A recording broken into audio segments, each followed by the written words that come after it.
A lot of times when we're talking about a ground delay or a ground stop at the airport, it's typically weather related. And I can, as the meteorologist in the room, can say that that's not the reason, at least this morning. We've got low cloud cover in some spots, particularly up north of the city with some patchy fog as well. But conditions at the airport, 62 is where we stand right now with visibility of about 7 miles. So it's not perfect, but it's manageable out there. Here's a look at Fox 5 Live Viper. Nothing going on for us, but out to the west, the same cannot be said. We're tracking a lot of storms out there. That's going to move toward our neck of the woods by the afternoon hours. We'll stay dry through at least noon. Look at these temperatures soaring into the mid 70s. And then once we get into the afternoon today, we are going to reach the low 80s. I think we're going to set a new record high temperature of 81 later on today, just like we did yesterday, reaching a high temperature of 83. But that shower and storm chance is building in, prompting a level 1 risk for some stronger storms, damaging winds upwards of 60 miles an hour and hail up to an inch in diameter. We're going to talk more about that coming up in a few minutes. We will see you then, Alex. Thanks so much. Now to that developing situation at Atlanta's airport, where travelers are experiencing delays this morning. Good Day's Kim Leffler just arriving there has the latest information to pass on if you have a flight or someone you know is flying out today. Good morning, Kim. Caitlin, good morning. It is just a mess out here this morning. I've been speaking with passengers since we got here, and I'm told that this is all kind of a ripple effect from that weather that we saw come in overnight, last night rather, and we are still seeing delays and cancellations right now. If you take a look here, you can see people lined up there, see the board there. According to FlightAware, there are nearly 100 delays so far this morning and over 200 cancellations. But a lot of people here that I've been talking to, they landed and they were stuck on the plane here in Atlanta for hours. I spoke to a gentleman who was coming from LaGuardia. He said that he was delayed in LaGuardia due to some equipment issues up there, and then he landed here in Atlanta at 2:30. He just got off the plane at 6:20 this morning. And if we pan over here to our left, you can see a bunch of the bags here on some of the carousels as well, and that line over there for the help desk for bags is growing by the minute. So a lot of people here very, very frustrated.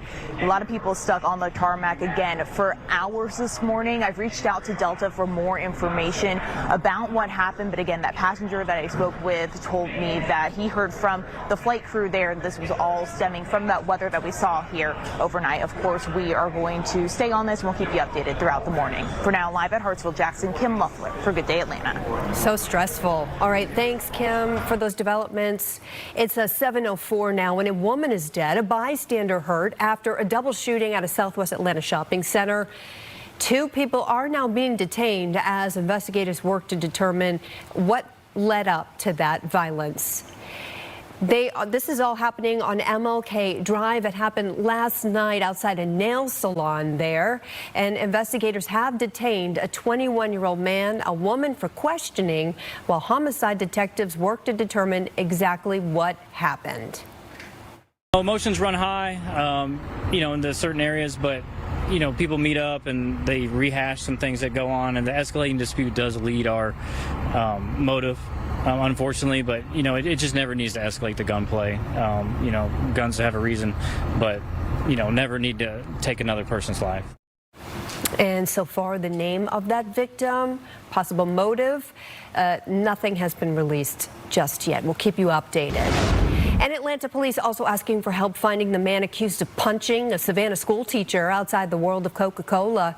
Investigators releasing some new images of that suspect. This was a November of 2024 incident. Investigators say the woman was on a field trip when the man walked up to her and punched her. She ended up falling, losing consciousness, was badly hurt as a result of this encounter. If you know anything, go ahead and reach out to APD. A Metro Atlanta family is asking for answers after 21-year-old Travalis Talbert Jr. was shot and killed. The homicide happened in a house on Coleman Street last month, and Atlanta police not saying much about how Trey was killed. His mom, though, believes someone out there knows something. She's asking the community for answers so there can be justice, she says, for her son. This has been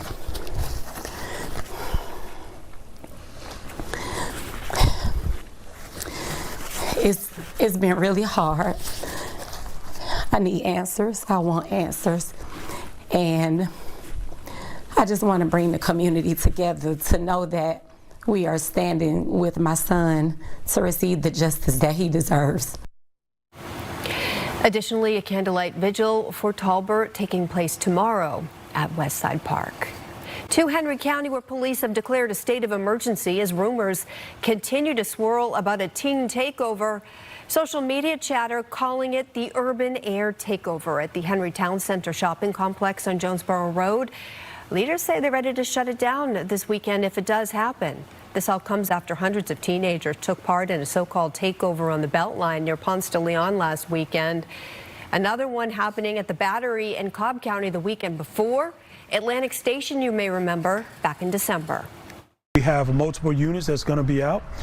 We have our specialized units that's going to be there. So we're going to be there in full force to make sure that our citizens are shopping in a great, safe manner and also enjoying their family and having a good time. There will be an increased presence in the county through the weekend. Police are telling parents, hey, don't just drop your kids off somewhere and leave. Stay with them. The goal, they say, is to keep everybody safe. Some concerning news. The FBI in California putting out a warning that Iran could target somewhere in the state of California with drone attacks. So what do we know at this point about this assessment? Yeah, that was some concerning news that came out yesterday. I can say that Fox News did review this FBI bulletin that was sent out to local agencies in California. And it's important to note that this information that was included in there was all unverified and unvetted. Now, that might sound odd that the FBI was sending this to local partners without, really strong information, but it's actually very common practice for the FBI to share even preliminary information with local partners just out of an abundance of caution. So all that to say, what the warning entailed is they had some initial threats that Iran was possibly going to launch drones from a boat off the coast of the United States, and they were going to be targeting California. California's Governor Gavin Newsom says there is no imminent threat. It does not appear that this was a credible threat, so people in California can rest easy on that one. No, certainly good news there. Rebecca Castor live for us this morning in Washington, D.C. Rebecca, thank you. We're going to dig a little bit more deeper into that. Domestic security concerns continue as a new document showed that the Iranians plan to attack on American soil or retaliate on American soil. The FBI issued that alert last month, warning local law enforcement of potential Iranian drone strikes in California. That's according to those reports that Rebecca just mentioned. The confidential alert said Iran planned to conduct a surprise attack on the West Coast, an event of U.S. military action. The FBI said in the report they received information on the potential attack in early February. And Governor Newsom says his Office of Emergency Services is working with authorities to protect the state. He's not aware of any imminent threats, and a threat assessment by the Department of Homeland Security said that while Iran, quote, probably poses a threat of targeted attacks on the U.S., a large-scale physical strike was unlikely. And President Trump said on Wednesday that he was aware of the potential threat. Being investigated, but you have a lot of things happening, and all we can do is take them as they come. And the war itself is being prosecuted as well as anybody has ever seen, and this is other countries telling me too. Big countries, powerful countries, they said they've never seen anything like it. And they also agree with what I'm doing. They say it's an evil country, and it's been for 47 years that way. Worried about a possible Iranian attack on U.S. soil. The FBI alert surfaced yesterday as the U.S. and Israelis, the war there and with Iran, reached its 12th day.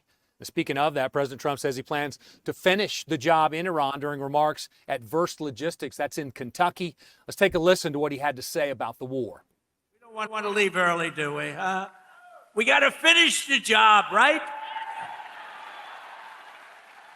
Over the past 11 days, our military has virtually destroyed Iran. Tough country.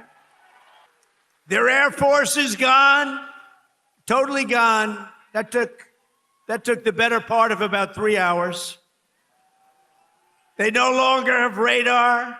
They don't have anti-aircraft equipment. They don't have anything. Their missiles are down 90%. Their drones are down 85%. We're blowing up the factories where they're made left and right. And frankly, nobody has ever seen anything like it. Nobody's ever seen anything like what you're witnessing now, and that can include the original killing of Soleimani and al-Baghdadi, two of the worst killers in the world that I did, as well as Operation Midnight Hammer, where we totally obliterated Iran's nuclear potential. We obliterated it. They don't have nuclear potential. And then after Midnight Hammer, and then we left, we figured that'll be the end of them for a while. But they started again. That's why we got to finish it, right? We don't want to go back every 2 years. And we did an excursion. You know what an excursion is? We had to take a little trip to get rid of some evil, very evil people. It should have been done for 47 years. They've been killing our people. 47 years. 47 years.